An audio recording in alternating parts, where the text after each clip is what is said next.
This podcast does not provide medical advice. Please listen to the complete disclosure at the end of the recording. Hello, everyone, and welcome to Everyone Dies, the podcast where we talk about serious illness, dying, death, and bereavement. I'm Marianne Matz, a nurse practitioner, and I'll use my experience from working as a nurse for 44 years to help answer your questions about what happens at the end of life. And I'm Charlie Navarrete, an actor in New York City, and here to ask questions that you may have while listening to the podcast. We are both here because we believe that the more you know, the better prepared you are to make difficult decisions when a crisis rears its ugly head. So please relax and get yourself something delightfully wicked to snack and sip on, and thank you for spending the next hour with Charlie and me as we talk about grief. In the first half, we have Charlie as a ham. Hey. What? Oh, wait. It's a recipe for a ham sandwich. Thank you. Sorry, Charlie. Yes, thank you very much. In the second half, we're going to explore the question of, is the second year of grieving harder than the first? Yes. In our third half, we welcome back Claire Lucky, known on Instagram as the Grieving Bitch. She joins us to talk about her experiences as a millennial widow and how she honored the 1-year anniversary of her husband Matt's death. Well, so how are you, Charlie? Well, okay. Well, listen, before we delve into our topic for the day, let's fortify ourselves with thoughts of lunch and how good this recipe would be at the next funeral lunch you attend. Brought to us by Atlas Obscura is the classic funeral lunch, ham salad sandwiches. Yes, here I have to digress. I have never been a fan of ham salad sandwiches. Ham, yes. As a sandwich, yes. As an institution and Porky Pig, absolutely. But as a salad, no. See, my mom would make it once a year with the leftover Easter ham. So it was like really good ham. And then she'd like grind it with this handheld grinder thing she had. It looked like a lot of work. Oh, I remember that, the handheld grinders. Yes. Yeah, you'd attach it to the counter. Yes. It was red and metal. Yes. And she'd grind up the ham and chop up pickles and put Miracle Whip in it. It was good. Yeah, I don't know. Leftover ham for me, my sister makes a wonderful ham, and this is one of the charming things about my sister. So everybody finishes eating, puts a ham in the fridge, and then for the next several days, people just open the fridge door, tear off a couple of hunks, eat it cold, and put the ham back into the fridge. And that's how we deal with leftover ham. And I don't know, it's just yummy. Just very simple scavenging thing. Yeah. Back to ham salad. I noticed that what? I noticed that my daughter was over the other day, and she goes and just stands in front of the refrigerator. And I can remember doing that at my mom's house. It's like I didn't want anything to eat. I just wanted to see what was in there. Oh. Huh. Okay. Just take an inventory. Yes. In case later.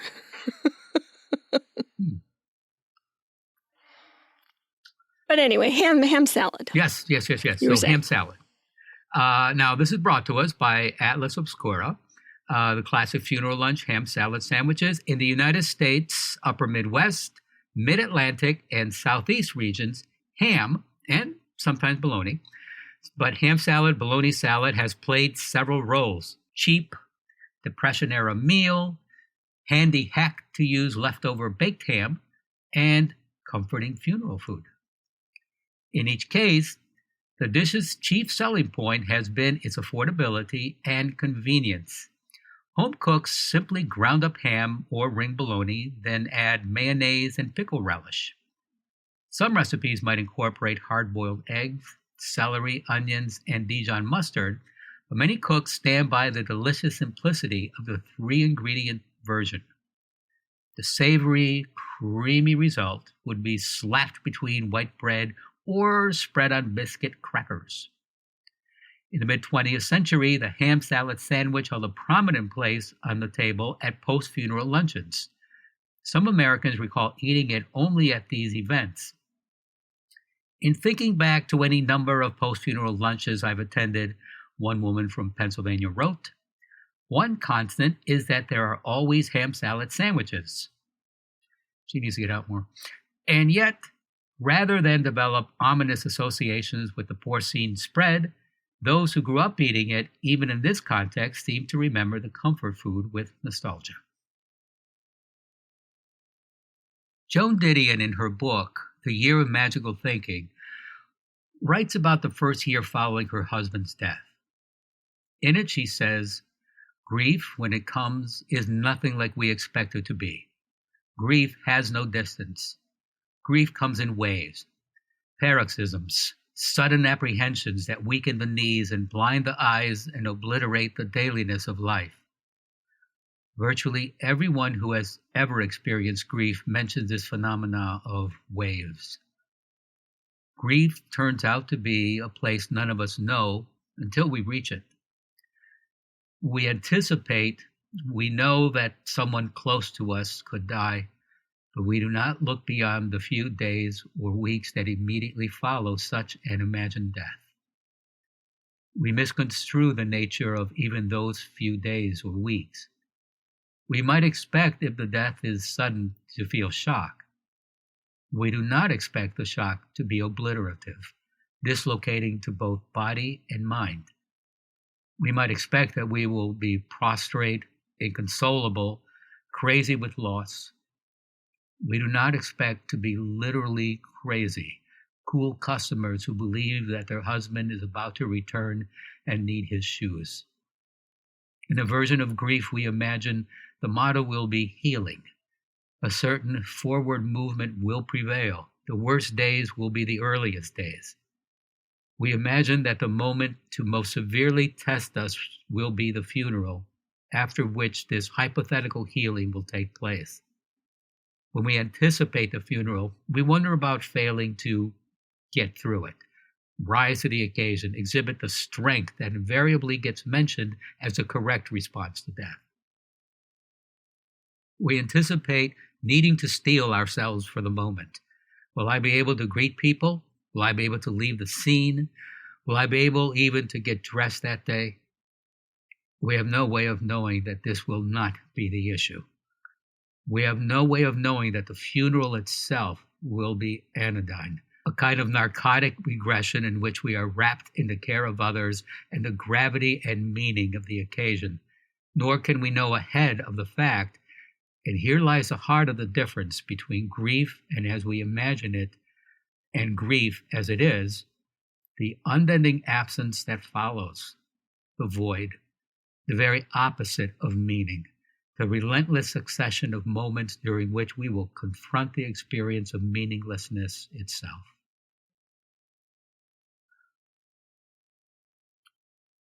So, that's an incredible piece of writing, isn't it? Yes, it is.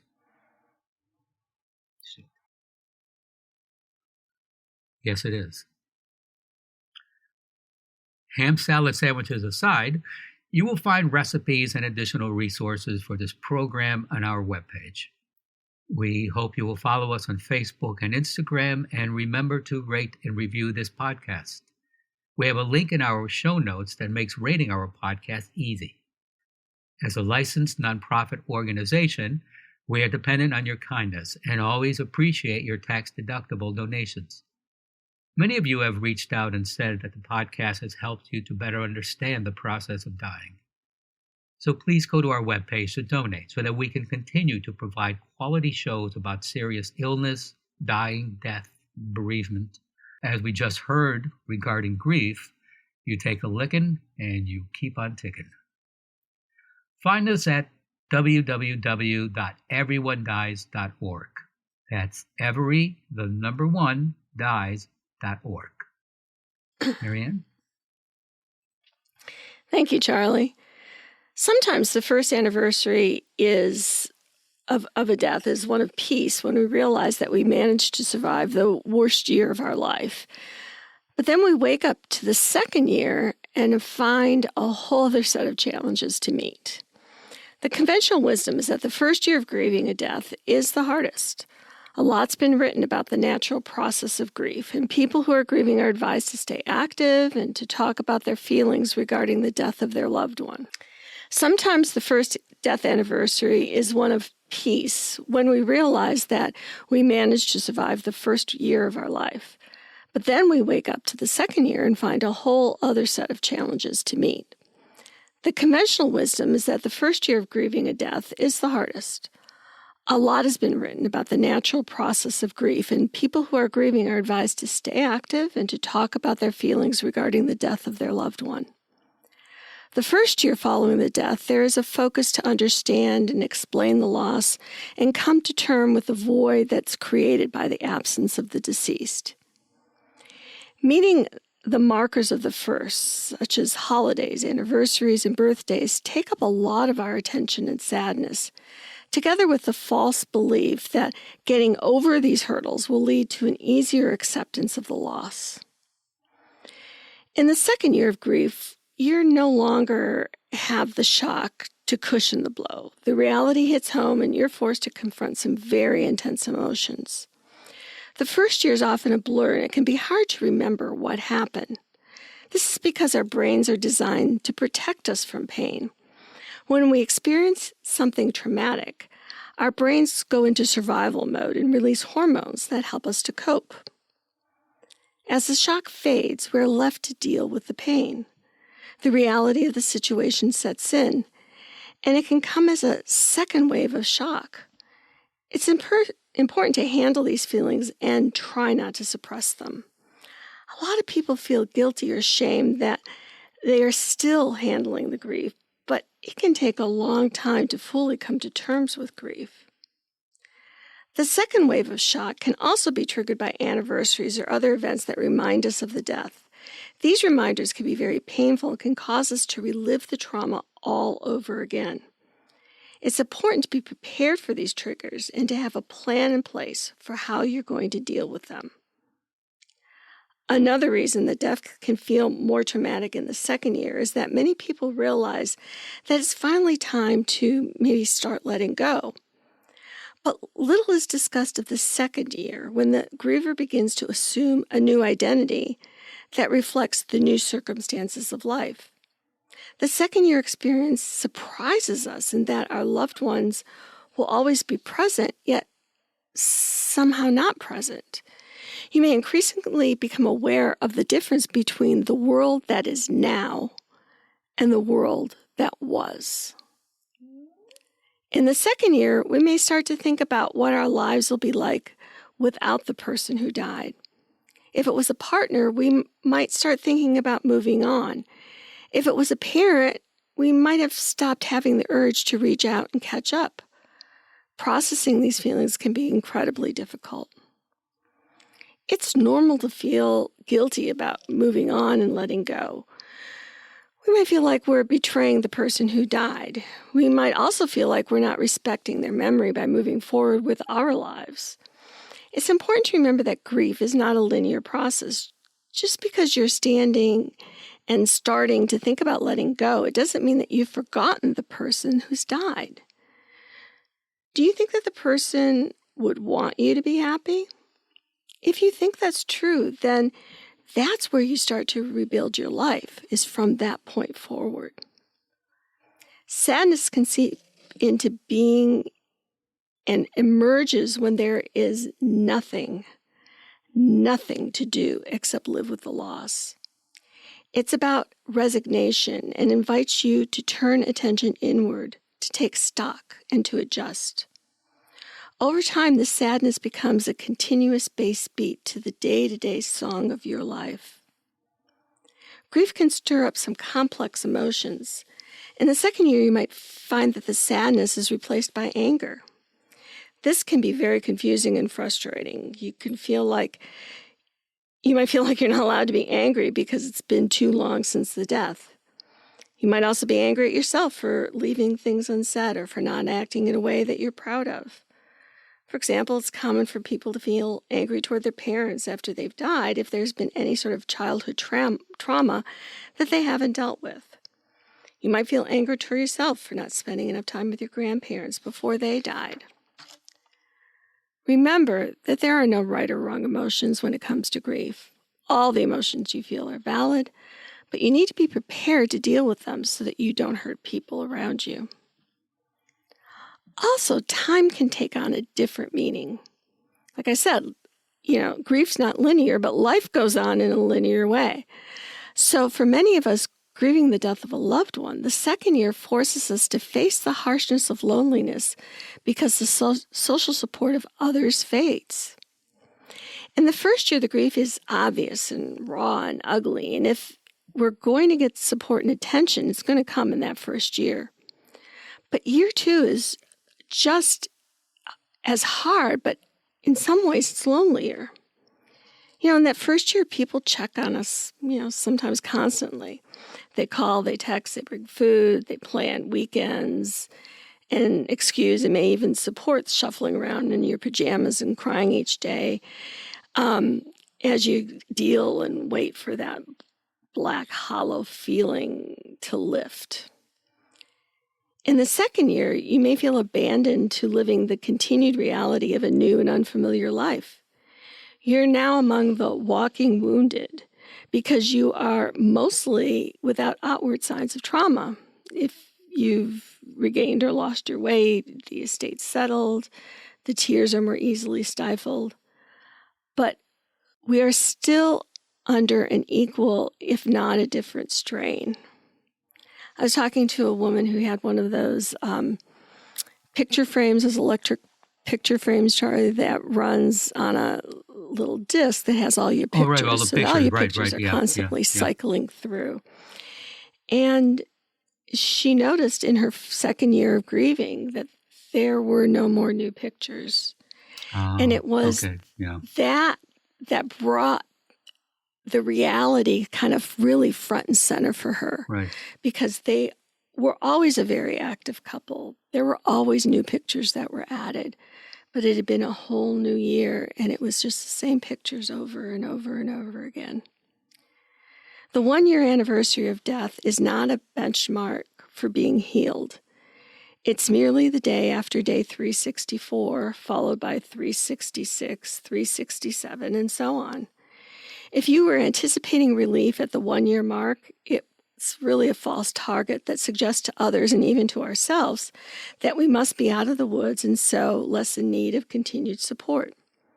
The less obvious list of second-year to-dos, like learning to live with a new solo identity after years of partnership, like knowing that other people must think you should be functioning and working at a back-to-normal level again, and feeling ashamed and frustrated that you just are not. Like facing the unchangeable truth that they are still gone, always will be, and there is nothing you can do about it. In other words, if year 1 is a struggle for survival, year 2 is the equally difficult struggle to begin living again. It's hard. Our loved ones just keep being dead. Companionship helps relieve the loneliness. The presence of others bears witness to the struggles of life. One of the tasks in the second year is finding something to look forward to than simply existing. The second year seems to be like limbo, a time of waiting, though we don't seem to be waiting for anything. We're just waiting. Now, if you love someone who is grieving, here's some advice. It's a common feeling among the bereaved that support tends to fall away after a year. It helps in the second year for friends and family to reach out like they did early on. Send texts or articles or books. Call, invite them to lunch or dinner. Eating across from an empty chair and knowing the reason for the empty chair is difficult. Always initiating plans is tiring. Ask the bereaved how they feel and say the deceased name and talk about them freely. It keeps them alive. If you're trying not to upset the griever by bringing them up, I promise you, they're already on their mind. Realize with realize, as Deidre Felden says, doors are opening, doors have closed. Take a breather and spend time with the new chrysalis that will hatch in its own time, with a new version of yourself, still who you are, but now somewhat different. What do you think, Charlie? Yes. Yeah, I mean, people, yeah, I mean, people just handle, grief, the loss of someone, in different ways. For myself, it was during COVID when my son died, and I was house sitting in this what had once been a carriage house. It's like this 200-year-old house. The back windows were huge, and it was a tiny little patio/garden. And every day there was just so much sunlight, and that's exactly what I needed. And my friends were very good about, do you want me to come over? Can I drop some food off for you? Do you want to go out and get a drink? I'm like, okay, it's the middle of the pandemic, so no, I'm not going out for a drink. Which regular listeners to the show will realize that's a shock. So that's how bad I felt. No, I needed solace. And I had to explain to a lot of people, there's a difference between solace and removing yourself from life and friends and everything. It was solace. I needed that for me. And I can't tell you what that sunlight did for me. Even if it was a cloudy day, there was just so much light coming in from those big windows. And yeah, that's what it took to get through it. And this now for me is year 2. Actually, this is already the start of year 3, but yeah, it's year 2. I don't know. It has been. It doesn't feel like it just happened yesterday, like he just died last week, but there are tinges of it this year, and I don't know why. But I mean, listen to what you were saying, Marianne. Yeah, everything, registered. Yeah, but for me, it's not about hanging out with people and doing things like that. If I need a quiet time, I take it. Or pick up a book or listen to some music, and that just when it hits, it hits. What am I going to do? There's no sense in fighting it. So, yeah. Mm-hmm. So are you finding the second year is harder? Yes. Harder than the first year. Yes. Yeah. Yeah. Yep. And that takes a lot of people by surprise. And so we don't like people to be surprised. So we thought we should do this show. Yeah. And again, like, said, at the top of the show, and, our philosophy, the more you know, the better prepared you are. And it can be just simply, to prepare for someone's death, but, also after someone dies, people go through this at different phases, different levels.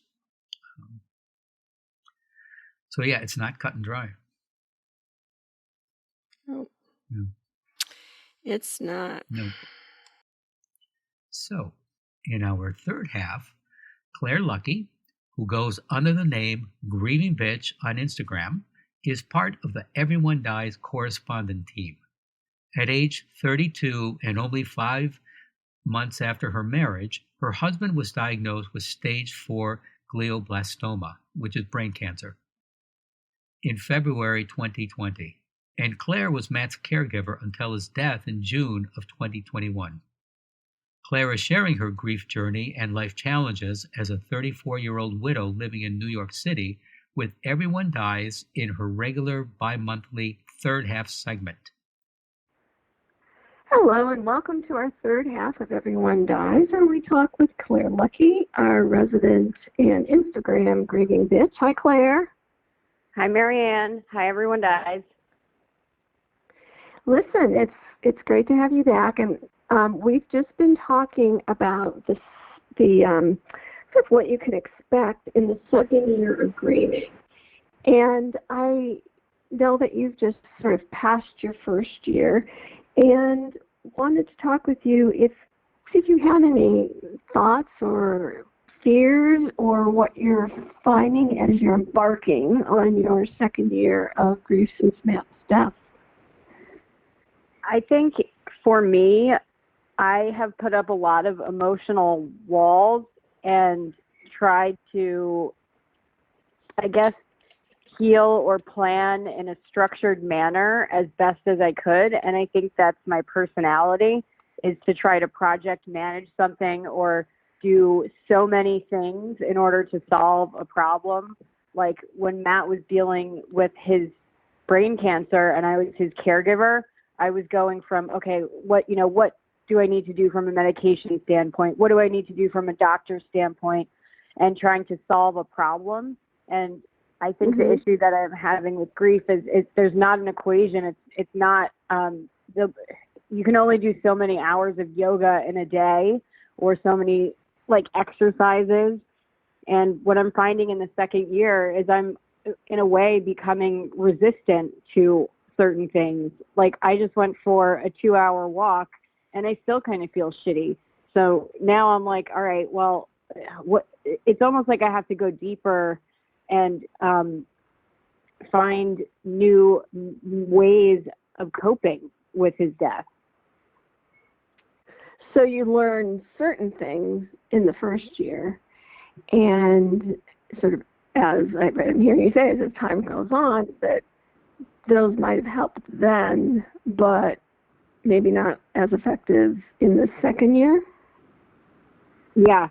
And I think something else that's going on for me is I realize I have to start being more vulnerable with people. And I think in the first year of grief, I was isolating a little bit more and really taking care of myself. And now I think the loneliness is really hitting me. And I feel like I need to relate with friends and family more and just develop new relationships. And I'm struggling to do that as a widow and having to verbalize what's really going on with me, because as a 34-year-old widow, my peer group doesn't really have the same experiences, and everybody's well-intended and wants to help me get through this in my group. But if I can't articulate my needs and my feelings, then they're not going to be able to help me. Well, and that's hard. It's hard to do because, grief, the death of a husband is a new experience for you and for many people. It's not many women who bury multiple husbands unless it's, arsenic and old lace or something. But each, that experience is, you don't have any experience with managing that. So each day is sort of a new day of how do I get through this and what do I need? Does that resonate with you?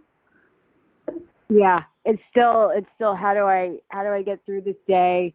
I've lived days like this. I've gotten through all the first milestones, and then the second milestones are kind of coming around. And there's one bright spot is like when I know I'm going to have a tough time, like our wedding anniversary is coming up soon, I can build space around it, or I have some safety in like, okay, well, I've done this before and I've survived it before and I can do it again. And there's also little pockets of joy. Like I just left my local coffee shop and I heard a Fleetwood Mac song, Dreams, and that song always makes me think of Matt. And there's just some magic in like there's some like pocket of happiness that I have now that there is positive memories that come up and it just brings me joy, and it's holding on to that. Just knowing that those moments will come around. As shitty as it is in grief, there's going to be something good that comes, and cherishing it when it comes up. That makes a lot of sense. Also, do you said the new milestones of year 2. What do you think those milestones are? For me, I'm thinking our wedding anniversary on September 14th is the first one because that's coming up. My birthday is coming on October 17th, and it's a milestone. I'll be 35. So I've decided I'm going to spend it completely alone on a beach. And I know I just said, like, I have to make more friends and I have to be more social and, like, be vulnerable with people. And, like, that's my new challenge because, like, I think in the first year I was, like, locking down and saying, like, no fly zone. I'm like, this is me. I'm doing it my way. But year two, I think I want to be with more people. So I think there's that. And then the holidays are coming. So I've decided to completely ignore them this year. That's my strategy this summer. So we'll see how it evolves over the year. But I've decided to work through the holidays and just kind of pretend it doesn't exist because I know that was really difficult for me last year. So I'm going to use a coping mechanism. But there are worse coping mechanisms than going to an office job. It's true. That's true. There's, drugs and murder. So yeah, don't do that. Exactly. If it's not homicide, we're pretty good. So when you say you're going to go to a beach, are you going like to a resort where at least people will bring you fruity drinks, or what's your plan with the beach? That's it. Yeah, it is in the middle of hurricane season, so I'm going to be a little flexible, but I just want to because it might have to be last minute. So so whether it's like Bermuda or the Caribbean, Key West or something, who knows, TBD. But people will be bringing me fruity drinks. I will be on a beach reading, completely disconnected, and really try to think about how to rebuild my life without Matt. And I think that's kind of what year two is looking like for me. Is like I survived the first year, and the second year is like, okay, I have a little bit of a lay of the land, and now it's. I mean, the first phrase that comes to mind, which I think is kind of silly, is like, it's a new lease on life, but it's really like, I'm rebuilding myself from scratch. So how do I want to do it? And I think that's the perfect way to do my 35th birthday for me. I think that sounds wonderful. Yeah. I personally, for the, I don't know how many years now, I've gone to an all-inclusive resort on each of my birthdays and had people, bringing me fruity drinks and little nibbles and staring at the ocean. And I find that, I don't know, perfectly hedonistic. Heck yes. Yeah. And that, that might be something that you need before then you jump back into, interacting with people. And not that you don't interact with people, but sort of, that I think when you're married, it's that everyday continuous relationship, right? And in your first year, you kind of, like you said, did this alone, and now you're thinking, well, maybe I can be around people again. And that's hard. That's hard. Yeah, it's like, what do I say? I don't even know what a normal conversation's like without death and cancer. So I have to practice. Well, there may be, I think what happens too is that as you develop the other parts of yourself too, is that you develop other interests, so that there will be other things to talk about, but you've been so immersed in the last 3 years in sickness and cancer and treatment and dying and death that's really what you've been doing. Right. It's so hard for me to think there's other hobbies, but there are. Yeah. There are. And as you explore or on your walks you see a sign for an audition for a play or, something that you say, well, can it be any worse than whatever it is that you're doing at the time? So you might say, well, give it a try.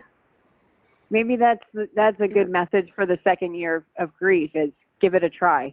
The first year we survived, the second year we try. Right.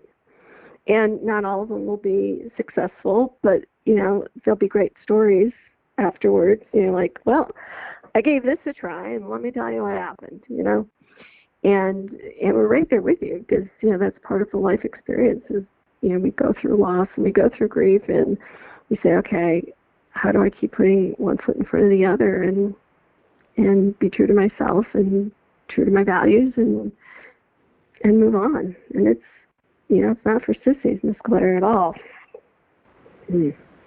Well, I really appreciate you chatting with us about this, and as always, we look forward to hearing where putting one foot in front of the other leads you. And any final thoughts? Not from me. I look forward to keeping you all posted on how I go with my second year, and more memes to come on Grieving Bitch. Yes, follow Grieving Bitch, and also the Healing Squad, which Claire also co-hosts and is very creative and highly amusing in those chats. Yes, come follow us on the Healing Squad. Participate. We love your feedback. We go from topic to topic every week, and we're really building a nice community around us. Yes, for sure. Well, thank you, Claire, and we look forward to talking with you again. Thank you. All right, talk to y'all soon. Bye-bye. Bye. Thank you, Claire. Please stay tuned for the continuing saga of Everyone Dies, and thank you for listening. Grains of sand slip through an hourglass, as do the days of our lives. This is Charlie Navarrete, and from Joan Didion, whose husband and daughter both died before her. We all survive more than we think we can. We imagine things that we wouldn't be able to survive, but in fact, we do survive. We have no choice, so we do it. And I'm Marianne Manso, and we'll see you again next week. Remember, every day is a gift. Thank you. This podcast does not provide medical advice. All discussion on this podcast, such as treatments, dosages, outcomes, charts, patient profiles, advice, messages, and any other discussion are for informational purposes only and are not a substitute for professional medical advice or treatment. Always seek the advice of your primary care practitioner or other qualified health providers with any questions that you may have regarding your health.